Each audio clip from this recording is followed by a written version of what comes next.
Good morning students. My name is Dr. Ujjwal Mrinal and today we will be covering a topic on body fluids and circulation. ये एक chapter है NCERT का, human physiology का third chapter है. इसके अंदर हम लोग स्टडी कर रहे हैं about human circulatory system. I hope आप लोग मानसून एंजॉय कर रहे होंगे एंड साथ में स्टडी भी कर रहे होंगे. Okay, so let's start this today's topic about blood, है ना. Human circulatory you all know it consists of three parts: blood vessels and heart. Heart is the pumping organ, we have studied about that. Then blood vessels, the tubes through which all the blood flows, and today we have also studied about blood vessels. Now today we will be covering topic on blood. आज हम लोग blood के बारे में पढ़ेंगे. तो let us see क्या क्या आज का विषय रहेगा. First we will start with the introduction, then the properties and composition of blood. फिर इसके बाद मेनली ब्लड दो पार्ट का होता है, प्लाज्मा और फॉर्म्ड एलिमेंट्स. तो आज हम लोग प्लाज्मा पार्ट को डील करेंगे. Will see about how it's, क्या उसका कंस्टिट्यूएंट है, उसका क्या कंपोजिशन है और उसका क्या फंक्शन है. So let's begin with the blood. देखिए आप लोग ये फोटो भी देख सकते हैं जिसके अंदर ब्लड का कंपोजिशन को दर्शाया गया है. You can see the blood plasma, yellow colour का जो दिख रहा है fluid like material, that is plasma. And you can see biconcave structures, red blood cells. और इसके अंदर let me bring the pointer. You can see this, ये वो क्या है, white blood cell, and this is RBCs. RBCs they are preferably called red blood corpuscles क्योंकि ये typical cells के features इसके अंदर नहीं होते हैं. And these are the what platelets. You can see जो प्लेटलेट्स एक्टिव फॉर्म में होते हैं तो उनमें टेंटिकल्स ग्रो हो जाता है, तो आउट ग्रोथ होते हैं तो उसको क्या बोलते हैं, टेंटिकल्स. These are platelets. तो you can see this three structures which form the formed elements, RBCs, WBC and platelets, and the fluid structure that is plasma. So first of all see what is blood. What is blood? Blood क्या है? एक type of connective tissue है. It is a fluid connective tissue, vascular connective tissue है जिसमें कि fibres absent होते हैं. So it is फाइबरलेस. और ये एक और चीज़ जान लीजिए कि हमारे बॉडी में दो टाइप के फ्लूइड्स होते हैं, एक को ब्लड बोलते हैं, दूसरे को लिम्फ बोल रहे हैं. Today we are discussing about blood, है ना. इंसेक्ट्स एंड ऑल में there is also another fluid present that is called as haemolymph. याद है ना. ओके, देन और talking about the origin of the blood. Origin of the blood क्या है? It is mesodermal. You all know during embryonic development three layers develop होती है, endoderm, mesoderm and ectoderm. तो origin blood का किससे होता है? मिडिल वाले लेयर से, मीजोडर्म. तो it is mesodermal in origin. और स्टडी ऑफ ब्लड को क्या बोलते हैं? Haematology. It is derive from Greek word which means blood. Haem word से डिराइव्ड है जिसका मतलब होता है ब्लड, और लोगोस का मतलब आप लोग जानते ही उसको स्टडी बोलते हैं. So that branch of science which is concern with the study of blood and कैसे ब्लड फॉर्म होता है, blood forming tissues and their disorders. तो इसको क्या बोलते हैं? हेमाटोलॉजी. इट इज़ इन, जब आप एमबीबीएस में जाएंगे तो डिफरेंट प्रैक्टिकल्स भी करना होगा रिलेटेड टू ब्लड, है ना. ब्लड प्रिक करके ब्लड निकालना होगा, उसका सैंपल्स, उसका स्टडी करना होगा. Okay, so talking about the discovery mainly circulation of the blood and the blood उसके properties के बारे में कौन बताया था? फर्स्ट साइंटिस्ट कौन थे? William Harvey. तो ये नाम याद रखिएगा, विलियम हार्वे, है ना. It may come in the exam. The first scientist to demonstrate. सब लोगों को आश्चर्य हुआ था कि बॉडी के अंदर ब्लड ऐसा फ्लो करता है किस तरीके से. Then coming to the properties of the blood. Properties of the blood में क्या है? कलर क्या होता है ब्लड का? सबको पता है रेड होता है. तो mainly bright. If you talk about the arteries जिसमें ऑक्सीजनेटेड ब्लड है, ऑक्सीजन रिच है, तो वो ब्राइट रेड होगा. और वेन्स के अंदर मोस्टली वी अज्यूम कि उसमें डीऑक्सीजनेटेड ब्लड है, एक्सेप्ट फ्यू एक्सेप्शंस. तो उसको वो क्या होगा? ऑक्सीजन पुअर ब्लड होता है, तो वो डार्क रेड इन कलर होता है. It is more rich in carbon dioxide, that is why उसका कलर डार्क रेड हो जाता है. मास का अगर बात करें तो 8% ऑफ द बॉडी मास ये होता है. और पीएच स्लाइटली एल्कलाइन होता है, यानी कि न्यूट्रल से थोड़ा सा ज़्यादा, 7 से थोड़ा ज़्यादा, अप्रॉक्सीमेटली 7.35 से 7.45. टेस्ट क्या? सॉल्टी होता है due to presence of sodium ion, chloride ion, उसके कारण सॉल्ट टेस्ट होता है। टेम्परेचर क्या होता है 38 degree centigrade, it is 1 degree more than our normal body temperature, यानी कि बॉडी टेम्परेचर से थोड़ा सा उसका टेम्परेचर ज़्यादा होता है ब्लड का। And viscosity, viscous it is more thicker 3 to 4 times more thicker than water. Viscous viscosity की बात करें तो ज़्यादा उसमें चिपचिपाहट है, पानी की तरह नहीं एकदम, उससे थोड़ा विस्कस है क्योंकि इसके अंदर बहुत सारे कंस्टिट्यूएंट है ब्लड वाटर के अलावा, इसीलिए it is more viscous than water of course. Then coming volume क्या है 5 लीटर्स अप्रॉक्सीमेटली पाया जाता है, जो कि ब्लड भी पंप करता है 5 to 6 litres average. Then comes the composition of blood. Blood का दो मेन पार्ट है, दो part, one is the plasma and the other is the formed elements. तो 55% है ना, इसका 55% शेयर किसका है प्लाज्मा का, प्लाज्मा यानी ज़्यादा है, फॉर्म्ड एलिमेंट्स से, फॉर्म एलिमेंट्स 45%। एंड वाटर कितना होता है, वाटर 90 to 92% वाटर होता है, इसके अलावा अदर सब्सटेंसेज होते हैं। और उस अदर सब्सटेंसेज में सबसे इंपॉर्टेंट क्या है प्रोटीन्स, बहुत ही इंपॉर्टेंट है, 6 to 8% इसके अंदर प्रोटीन्स होता है अगर अदर सब्सटेंसेस की बात करें तो। और उसके अंदर भी सबसे ज़्यादा क्या होता है एल्बुमिन, अप्रॉक्सीमेटली इसके अंदर 4%, फिर इम्यूनोग्लोबिन 2%, उसके बाद फिब्रोनोजन। तो एल्बुमिन, ग्लोबुलिन और फिब्रोनोजन 3 इंपॉर्टेंट प्रोटीन्स प्रेजेंट है हमारे प्लाज्मा में। क्या याद रखेगा एल्बुमिन, ग्लोबुलिन और फिब्रोनोजन। इसके अलावा electrolytes, nutrients, vitamins, enzymes, hormones, metabolic waste products वो भी हमारे बॉडी में प्रेजेंट होता है प्लाज्मा के अंदर। ठीक है, next is the formed element, जिसको सेलुलर पार्ट जो होता है सेल्स का बना हुआ है, मोस्टली सेल और cell like structure. And platelet को एक्चुअल में सेल नहीं माना जाता है, ठीक है, सेल का फ्रैगमेंट होता है वो। तो एक तो प्लेटलेट हो गया और दूसरा क्या हो गया इरिथ्रोसाइट, और फिर क्या है ल्यूकोसाइट। ल्यूकोसाइट के अंदर दो पार्ट होता है, ग्रैनुलोसाइट और एक ग्रैनुलोसाइट्स। इसके बारे में हम लोग डिटेल पढ़ेंगे। अगर ग्रैन्यूल्स प्रेजेंट है तो उसको क्या बोलते हैं ग्रैनुलोसाइट, याद है ना आप लोगों को, ग्रैन्यूल्स अगर प्रेजेंट है तो क्या बोलते हैं ग्रैनुलोसाइट, जिसके अंदर इस्नोफिल, बेसोफिल और न्यूट्रोफिल आते हैं। और एक ग्रैनुलोसाइट में मोनोसाइट और लिम्फोसाइट्स आते हैं। और प्लेटलेट्स भी थर्ड उसका पार्ट है। ठीक है, तो पहला आरबीसी, डब्ल्यूबीसी और प्लेटलेट्स। ठीक है,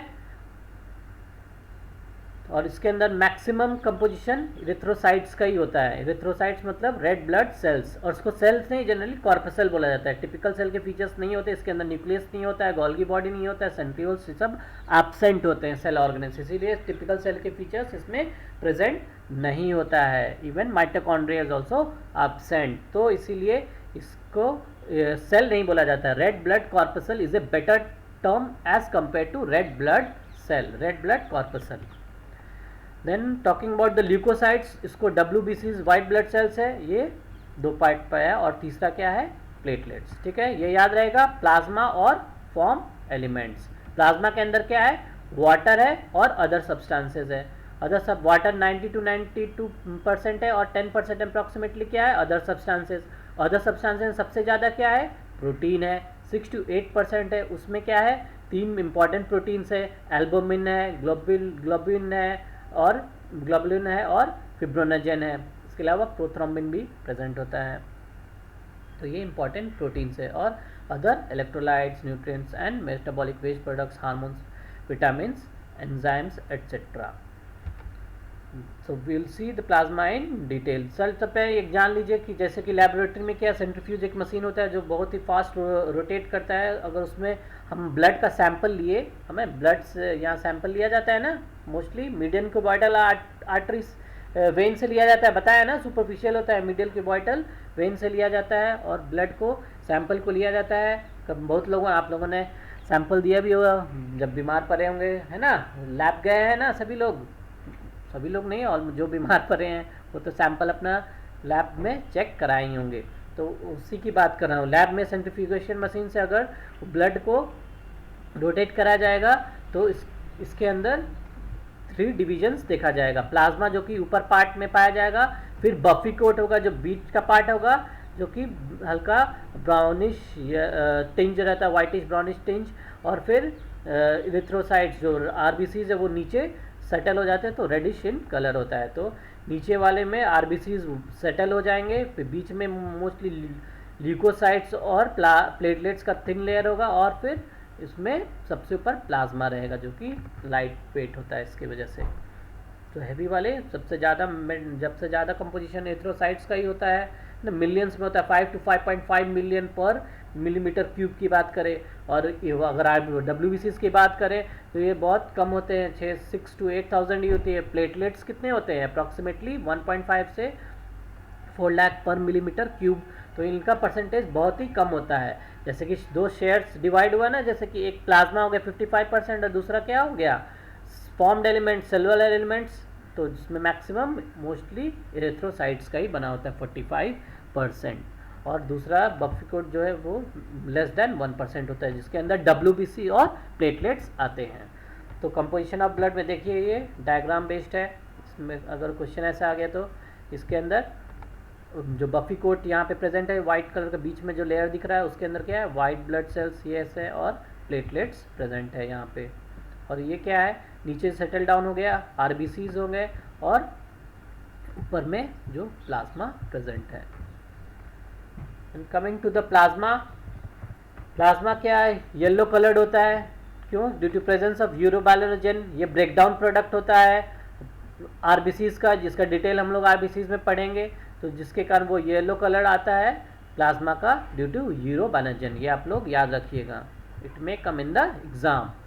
फिर इसका फंक्शन मेन इसमें क्या इंपॉर्टेंट क्या है प्लाज्मा का, because it holds all this cellular elements जो आरबीसी डब्ल्यूबीसी है ना, जो हमारे सेल्स है दोनों, और फिर सेलुलर फ्रैगमेंट्स यानी कि प्लेटलेट्स, तो ये सब सारे को सस्पेंशन में होल्ड किया रहता है।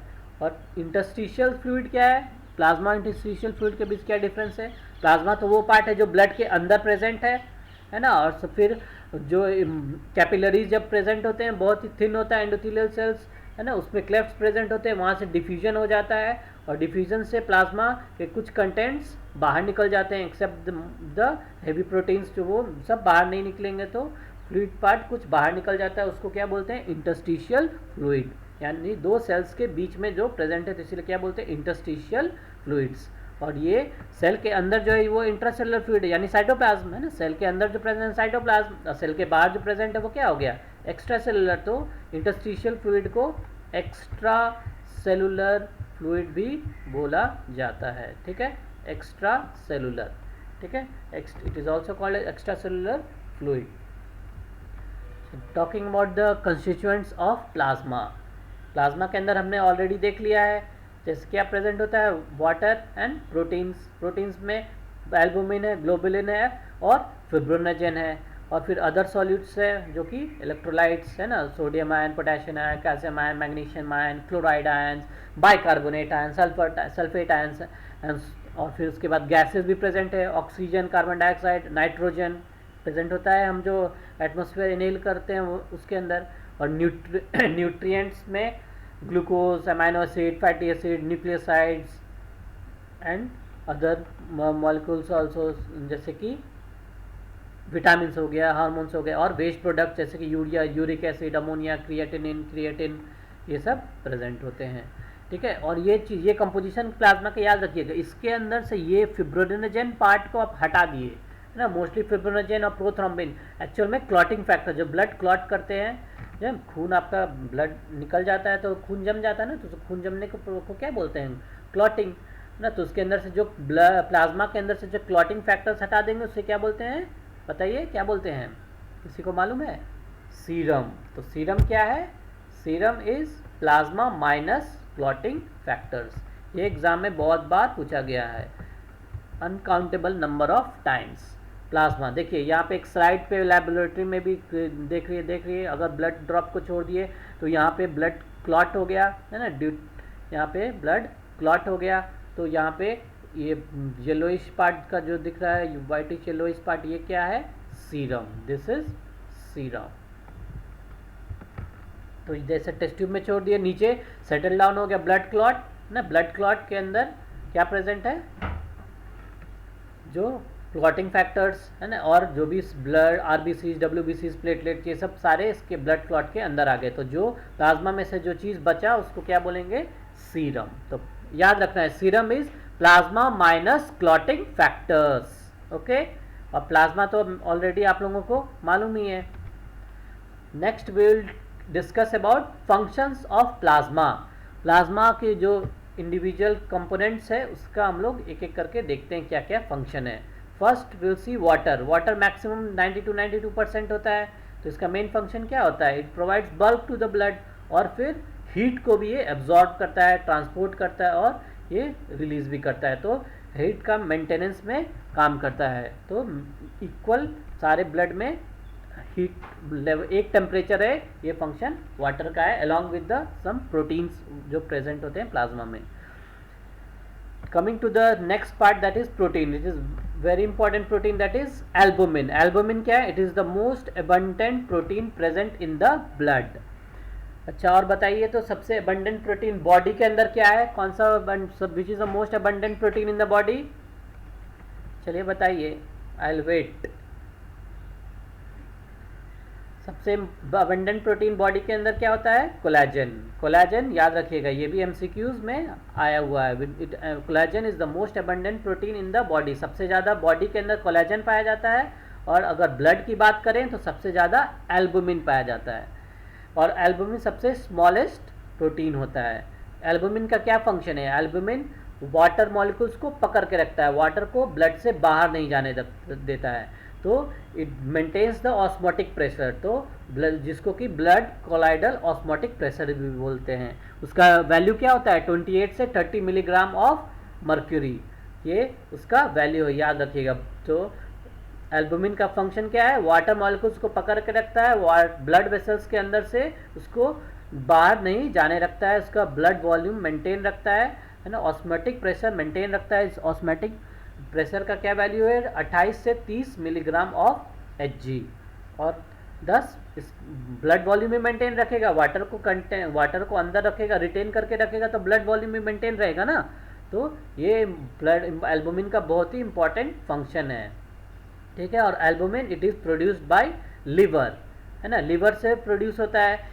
तो अगर कुछ डिजीजेज आप लोग जानते होंगे, जैसे अल्कोहल जो ज़्यादा पीते हैं तो उनमें लिवर सिरोसिस हो जाता है, या कुछ इन्फेक्शन से हेपेटाइटिस भी हो सकता है, तो इनमें लिवर खराब हो जाता है, तो एल्बुमिन कम प्रोड्यूस होने लगता है। एल्बुमिन कम प्रोड्यूस होगा तो क्या होगा बताइए, क्या बताया, वाटर ब्लड वेसल्स के अंदर एल्बुमिन रोक के रखता है ना, तो एल्बुमिन कम हो गया तो ऑटोमेटिक वाटर बाहर निकलने लगेगा ब्लड वेसल्स से, और टिश्यूज के बीच में आ जाएगा, सेल्स के बीच में आ जाएगा, और फिर वो फ्लूइड एक्यूमुलेट होने लगेगा, तो स्टमक में है ना पेट फूल जाता है जो, तो उसको उस कंडीशन को क्या बोलते हैं, एसाइटिस। क्या बोलते हैं, एसाइटिस। देखिए ये डायग्राम में भी देखिए आप लोग, है ना, ये कोई डायग्रामेटिक रिप्रेजेंटेशन किया गया, एसाइटिस है ना, फ्लूइड बिल्डअप हो गया है, तो ये इंपॉर्टेंट क्लिनिकल एस्पेक्ट है एल्बुमिन का। अगर एल्बुमिन कम हो गया तो ब्लड के अंदर उसको क्या बोलते हैं, हाइपोएल्बुमिया। हाइपोएल्बुमिया के कारण क्या हुआ, एल्बुमिन कम हो गया, वाटर ब्लड वेसल्स के अंदर रिटेन नहीं हुआ, और फिर वाटर मॉलिक्यूल्स बाहर निकल गए, वाटर फ्लूइड ज़्यादा हो गया सेल्स के बीच में, और वो फ्लूइड बिल्डअप हो गया मोस्टली स्टमक एरिया में, जिसको क्या बोलते हैं, एसाइटिस। इसके अलावा कुछ इंटरेस्टिंग बातें भी हैं जो आप लोग जान सकते हैं, जैसे कि बर्न पेशेंट्स होते हैं ना, उनमें भी फ्लूइड्स के अलावा है ना मोस्टली एल्बुमिन भी इंपॉर्टेंट है, जो कि ब्लड के लेवल को वापस वॉल्यूम को मेंटेन करता है, एल्बुमिन भी दिया जाता है पेशेंट्स को। और एक इंटरेस्टिंग चीज़ है मॉस्किटोज़ के बारे में, है ना, मॉस्किटोज़ के बारे में कुछ इंटरेस्टिंग चीज़ पता है मोस्टली, और कौन से मेल या फीमेल में कौन सा बाइट करता है, फीमेल मॉस्किटोज़, है ना, फीमेल मॉस्किटोज़ जो एडिस है ना, क्यूलेक्स, एनोफिलिस, ये सब जो डिजीज़ कॉजिंग जो मॉस्किटोज़ है मोस्ट सब क्या फीमेल होते हैं। फीमेल अपना प्रोबोसिस है ना इंसर्ट करता है स्किन में, और फिर वो ब्लड सक करता है मोस्टली। और ये इंटरेस्टिंग चीज़ पता है आप लोगों को, मॉस्किटोज़ क्यों अट्रैक्ट होते हैं ना, मोस्टली बाइट क्यों करते हैं, है ना, they are mostly attracted to carbon dioxide और हीट जो रिलीज होता है बॉडी से, है ना, स्वेटिंग से जो एक प्रेजेंट होता है ना हार्मोन्स, एलोमोन्स बोलते हैं, एलोमोन्स हो गया, तो जिसमें ज़्यादा एलोमोन्स होगा, कार्बन डाइऑक्साइड ज़्यादा रहेगा और हीट ज़्यादा होगा, तो उनको मॉस्किटो ज़्यादा बाइट करेंगे। अच्छा चलिए, बात क्या कर रहे थे, एल्बुमिन से रिलेटेड, ठीक है। तो मॉस्किटोज़ का क्या इम्पोर्टेंस क्या है, वो ब्लड क्यों सक करते हैं, ब्लड सक करते हैं क्योंकि उनको जो उनके बॉडी में जो एग्स को जो डेवलप करना है ना, उनके लिए एल्बुमिन बहुत इंपॉर्टेंट है। तो हमारे बॉडी में प्लाज्मा से वो एल्बुमिन ले लेते हैं और फिर जो कि मदद करता है for the development of their egg. So it is for female mosquitoes they require albumin for its eggs development. तो ये भी आप लोग एक पॉइंट याद रखिएगा। तो ये सब कुछ एस्पेक्ट्स हो गए एल्बुमिन के इम्पोर्टेंस का, ठीक है, याद रहेगा ना। एक तो सिरोसिस से रिलेटेड या हेपेटाइटिस लिवर का कुछ हो गया फंक्शन, तो उसमें क्या चीज़ होता है, और एक बर्न से रिलेटेड, और दूसरा मॉस्किटो के एक डेवलपमेंट से रिलेटेड। चलिए नेक्स्ट क्या है, इंपॉर्टेंट प्रोटीन जो सेकेंड मोस्ट एबंडेंट है उसको क्या बोलते हैं, ग्लोब्यूलिन। पहला क्या हो गया, एल्बुमिन के बारे पढ़े, अभी हम लोग क्या पढ़ेंगे, ग्लोब्यूलिन के बारे में। तो ग्लोब्यूलिन क्या है, दे हेल्प इन transporting hormones through hormone binding proteins. इसका मतलब क्या है ना, ये हार्मोन्स जो भी बॉडी में रिलीज हो रहा है ना, जैसे कि कोई हार्मोन जैसे पिट्यूटरी ग्लैंड से रिलीज हो रहा है, तो वो हार्मोन को पहुंच के जाना है थायराइड में, है ना, तो दूसरे जगह में ट्रैवल करना है, तो उसको ट्रांसपोर्टेशन का कोई मीडिया चाहिए होता है ना, बहुत स्मॉल मॉलिक्यूल्स होते हैं, अगर नहीं उसको मदद करेगा ग्लोबुलिन, ग्लोबुलिन से वो बाइंड हो जाता है, उसको पकड़ के रखता है। अगर पकड़ के नहीं रखेगा तो वो इतना छोटा है कि वो यूरिन के थ्रू एक्सक्रीट हो जाएगा। तो हार्मोन्स बहुत इंपॉर्टेंट होते हैं, तो इनको बाइंड करके कौन रखता है, ग्लोबुलिन। सारे हार्मोन्स ऑलमोस्ट, जैसे कि थायराइड हार्मोन्स हो गए, थायराइड बाइंडिंग ग्लोबुलिन बोलते हैं, और उसको ट्रांस थायरेटिन, ये दो प्रोटीन एटलीस्ट नाम याद रखिएगा, थायराइड बाइंडिंग ग्लोबुलिन और ट्रांस थायरेटिन। एक ट्रांसकॉटिन भी होता है, वो कौन से हार्मोन को बाइंड करता है, एड्रीनोकॉर्टिकोट्रोपिक हार्मोन को बाइंड करता है, जो एड्रीनोकॉर्टेक्स से रिलीज होता है उसको बाइंड करता है। फिर स्टेरॉइड बाइंडिंग प्रोटीन्स भी प्रेजेंट होते हैं। स्टेरॉइड हार्मोन्स क्या क्या है, जैसे कि टेस्टोस्टेरोन, एस्ट्रोजन, प्रोजेस्टेरॉन, ये सब जो रिलीज होते हैं उस सबको हार्मोन्स को बाइंड करके ये ग्लोबुलिन रखता है। तो ग्लोबुलिन बहुत ही इम्पॉर्टेंट है हमारे बॉडी के लिए। इसके अलावा एपोलिपोप्रोटीन्स भी होते हैं, they carry triglycerides and other lipids, ठीक है। ये तो फंक्शन आप लोग मोस्टली नहीं जानते होंगे, तो ये इंपॉर्टेंट याद रखिएगा। इसके अलावा जो सबसे इम्पॉर्टेंट जो सब लोग जानते हैं क्या, डिफेंस में होता है ना, तो इस डिफेंस को समझने के लिए, ग्लोबुलिन के डिफेंस के फंक्शन को समझने के लिए हम लोग इसका टाइप्स को पहले जानेंगे। क्या टाइप्स है इसके, 3 टाइप्स होते हैं, अल्फा ग्लोबुलिन, बीटा ग्लोबुलिन और गामा ग्लोबुलिन। सबसे पहले अल्फा ग्लोबुलिन, अल्फा ग्लोबुलिन क्या होता है, लिवर प्रोड्यूस करता है, और गामा ग्लोबुलिन को भी लिवर प्रोड्यूस करता है। अल्फा ग्लोबुलिन का एग्जाम्पल कौन सा प्रोटीन है, सेरुलोप्लाज्मिन प्रोटीन। सेरुलोप्लाज्मिन प्रोटीन एक मेटालोप्रोटीन है, यानी कि ये मेटल को कैरी करने वाला प्रोटीन को क्या बोलेंगे, मेटालोप्रोटीन। तो मेटल इसमें कौन हुआ, कॉपर आयंस, तो कॉपर आयंस को कैरी करता है, कॉपर आयंस को ट्रांसपोर्ट करता है एक जगह से दूसरे जगह में अल्फा ग्लोबुलिन। इसी तरह बीटा ग्लोबुलिन क्या करता है, ये ट्रांसपोर्ट क्या करेगा, फेरिक आयन, जैसे एग्जांपल क्या है इसका, ट्रांसफेरिन। नाम में सही पहचान सकते हैं, ट्रांसफेरिन याद रखिएगा ना, ट्रांसफेरिन, फेरिन आ रहा है तो it transports ferric ions in the blood. भी दूसरा क्या है, गामा ग्लोबुलिन। गामा ग्लोबुलिन को इम्यूनोग्लोबुलिन भी बोला जाता है। ये डिफेंस सिस्टम के लिए बहुत ही इंपॉर्टेंट है, क्यों, क्योंकि ये एंटीबॉडीज सिक्रीट करते हैं, है ना। एंटीबॉडीज कौन सिक्रीट करता है, कौन सा सेल, ये लिवर से नहीं प्रोड्यूस होता है, ये बी लिम्फोसाइट से प्रोड्यूस होता है, जो कि एक WBC का टाइप है। बी लिम्फोसाइट्स प्लाज्मा सेल में ट्रांसफॉर्म हो जाते हैं, फिर वो एंटीबॉडीज सिक्रीट करते हैं। अगर कोई भी इन्फेक्शन हुआ, बैक्टीरिया, फंगस, कोई भी इन्फेक्शन हुआ, तभी ये एंटीबॉडीज एंटीजन, फॉरेन एंटीजन के अगेंस्ट में रिलीज किया जाता है, तो इसीलिए इनको एंटीबॉडीज बोलते हैं। तो immunoglobulins are also called as antibodies. यहाँ पर है ना एक इंपॉर्टेंट पॉइंट याद रखना है, क्या, एंटीबॉडीज तो वाई शेप्ड का होता है, और ये स्ट्रक्चर वाइज क्या होता है, ग्लाइकोप्रोटीन होता है। प्रोटीन में शुगर मॉलिक्यूल भी अटैच होता है, इसको क्या बोलेंगे, ग्लाइकोप्रोटीन, और ये वाई शेप। तो एंटीबॉडीज वाई शेप्ड का स्ट्रक्चर होता है, जिसमें जो कि 2 लाइट चेन और 2 हेवी चेन का बना होता है, ये वाई शेप्ड स्ट्रक्चर। इसका डिटेल्स आप लोग क्लास 12 में पढ़ेंगे इम्यून सिस्टम में। यहाँ पर एक इम्पॉर्टेंट पॉइंट नोट करना जरूरी है कि ऑल एंटीबॉडीज आर इम्यूनोग्लोबिन्स, है ना। ये स्टेटमेंट आ सकता है ट्रू एंड फॉल्स में। क्या आ सकता है? ऑल एंटीबॉडीज आर इम्यूनोग्लोबुलिन्स, है ना। गामा ग्लोबुलिन एंटीबॉडी, एक्चुअली में इम्यूनोग्लोबिन एक लार्जर क्लास है और जिसके अंदर एंटीबॉडी ग्लोबुलिन आता है। तो इम्यूनोग्लोबुलिन, इसमें ग्लोबुलिन एंटीबॉडीज तो आता ही है, इसके अलावा क्या होता है? क्रायोग्लोबुलिन, मैक्रोग्लोबुलिन और एबनॉर्मल माइलोमा प्रोटीन्स, जो कि मल्टीपल माइलोमा कैंसर डिजीज है, कैंसर है जिसके class cancer of plasma cell, जिसके अंदर ये पाया जाता है। तो ये various other types of globulin भी प्रेजेंट होते हैं अदर देन एंटी ग्लोबुलिन। तो इम्यूनोग्लोबिन क्लास एक हायर क्लास हो गया, बड़ा क्लास हो गया, जिसके अंदर एंटीबॉडीज आता है। इसीलिए ऑटोमेटिकली क्या हो गया? All antibodies are immunoglobulins, but all immunoglobulins they are not antibodies. ठीक है, ये समझ गए? तो ये आप लोग याद रखिएगा ये सेंटेंस। ठीक है, नेक्स्ट इज अबाउट इम्यूनोग्लोबिन्स के कुछ टाइप्स भी होते हैं, 5 टाइप्स होते हैं जो कि एंटीबॉडीज आप लोग क्लास 12 में पढ़ेंगे, ये ना। ये अभी याद कर लीजिए, गम दे होता है, क्या है? IgG, AM और D और E। तो ये गम देता है हमारे पैथोजेंस के, बैक्टीरिया हो गया, फंगस हो गया, वायरस, सबको गम देना है ना। तो गम दे, GAMDADE, 5 types of antibodies. Next is fibrinogen and prothrombin. Fibrinogen and prothrombin blood clotting में हेल्प करता है ना। ब्लड जो कि हमारा अगर ब्लीड हो गया तो क्लॉट डेवलप हो जाता है ना। ब्लड हमेशा फ्लो नहीं करते रहता है ना, रुक जाता है, उसको क्या बोलते हैं? Blood clotting. और उसके अंदर कौन फैक्टर इंपॉर्टेंट है? प्लाज्मा के फिब्रोनोजन और प्रोथ्रोम्बिन इंपॉर्टेंट प्रोटीन्स, है ना। All blood clotting factors they are basically proteins. ठीक है, they are synthesised by the liver. इस एनिमेशन जिफ में आप लोग देख सकते हैं, जैसे कि व्हाइट कलर का जो मॉलिक्यूल दिख रहा है वो क्या है? प्लेटलेट्स है, जो कि एक नेटवर्क बना लेता है, fibrin like structure, together with all the RBCs, WBCs, ये सब मिलके, और फिर वो क्लॉट को रोक देता है, ब्लीडिंग को रोक देता है।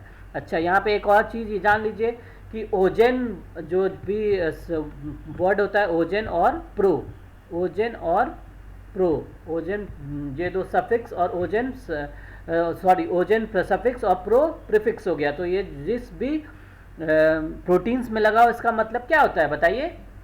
इसका मतलब होता है कि they are the inactive form of the protein. जैसे कि फिब्रोनोजन क्या हो गया? फिब्रोनोजन, और आप लोग ने डाइजेस्टिव सिस्टम में काइमोट्रिप्सिनोजन, पेप्सिनोजन, ये पर ओजन लगा है, तो they are the inactive form, फिर वो एक्टिव फॉर्म में कन्वर्ट हो जाते हैं। सिमिलरली प्रोरेनिन, है ना, प्रोथ्रोम्बिन, तो प्रो वर्ड लगा तो इनएक्टिव होता है, ये एक्टिव फॉर्म में फिर कन्वर्ट हो जाते हैं। तो ये दो जो सफिक्स और प्रीफिक्स याद रखेगा, ओजन और प्रो जिसमें लगा प्रोटीन में, वो हमारे सिस्टम जो बायोलॉजी के अंदर जो भी है वो सब क्या होते हैं? Inactive form of protein.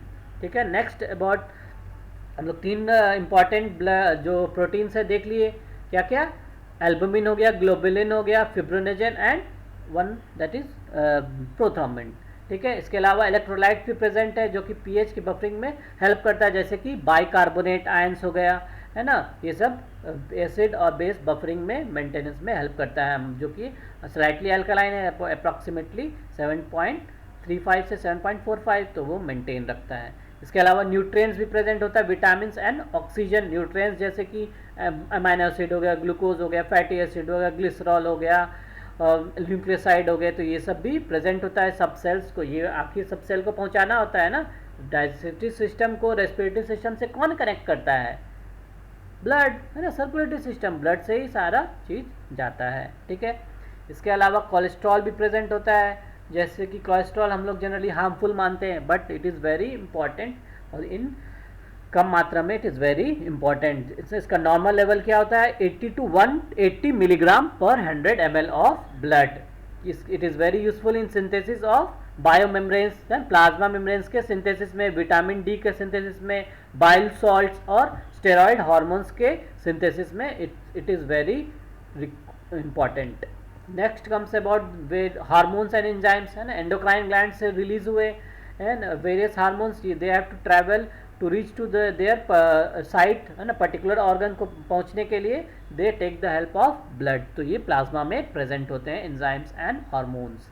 इसके अलावा एंटीकोएगुलेंट्स, हेपेरिन होता है ना, ब्लड को फ्लो करना है ना, पता चला अपने में ही जम गया है ना, तो इसके अंदर नेचुरल एंटीकोएगुलेंट प्रेजेंट होता है जिसको क्या बोलते हैं, हेपेरिन, है ना। बाहर जो ब्लड सैंपल लिया जाता है टेस्ट ट्यूब में उसको डालने के लिए, उसमें आर्टिफिशियल एंटीकोएगुलेंट्स डाला जाता है, जैसे कि ईडीटीए हो गया, sodium citrate and so on.